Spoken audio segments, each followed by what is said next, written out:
আসসালামু আলাইকুম এভরিওয়ান, আপনাদের সকলকে আমার চ্যানেলে স্বাগত।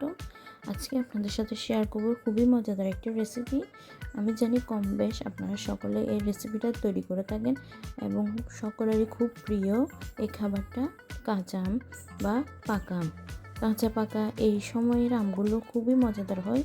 এখন তো প্রচুর পাকা আম পাওয়া যাচ্ছে, আর কিছু কিছু কাঁচা আম যেগুলো হালকা পাকা ধরে ওগুলো দিয়ে ভর্তা বানাতে কিন্তু খুবই মজাদার লাগে। শুধু কাঁচা আমের ভর্তা আলাদা মজা, আর কাঁচা পাকা মিক্স এই যে আমগুলো সেগুলো ভর্তাই আলাদা মজা। আপনারা অবশ্যই এভাবে ট্রাই করে দেখবেন। আমের ভর্তাগুলো কিন্তু খেতে খুবই সুস্বাদু হয়। আর দেখতে পাচ্ছেন এখানে আমি আমগুলোকে খোসা ছাড়িয়ে নিচ্ছি। খোসা ছাড়িয়ে ভালোভাবে ধুয়ে আমি এখানে নিয়ে নিচ্ছি। আমি যেভাবে দেখিয়েছি আপনারা ওভাবে পাতলা পাতলা করে কেটে নিলে খুবই মজাদার হয় খেতে। আমের স্লাইসগুলো যত পাতলা হবে ভর্তাটা খেতে খুবই মজাদার লাগবে। আর এই রেসিপিটা আপনারা ট্রাই করে অবশ্যই আমাকে কমেন্ট করে জানাবেন কেমন লাগলো আপনাদের।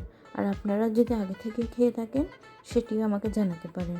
আর আমি এই নতুন চ্যানেলে চেষ্টা করছি কিছু নতুন নতুন রেসিপি আপনাদের সাথে শেয়ার করার, আর আমার হাতের স্পেশাল রেসিপিগুলো শেয়ার করার।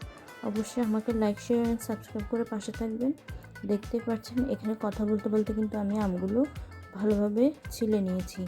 এভাবে আপনারা চাইলে দেখতে পাচ্ছেন কতটা পাতলা করে আমি করেছি, এভাবে করতে পারেন।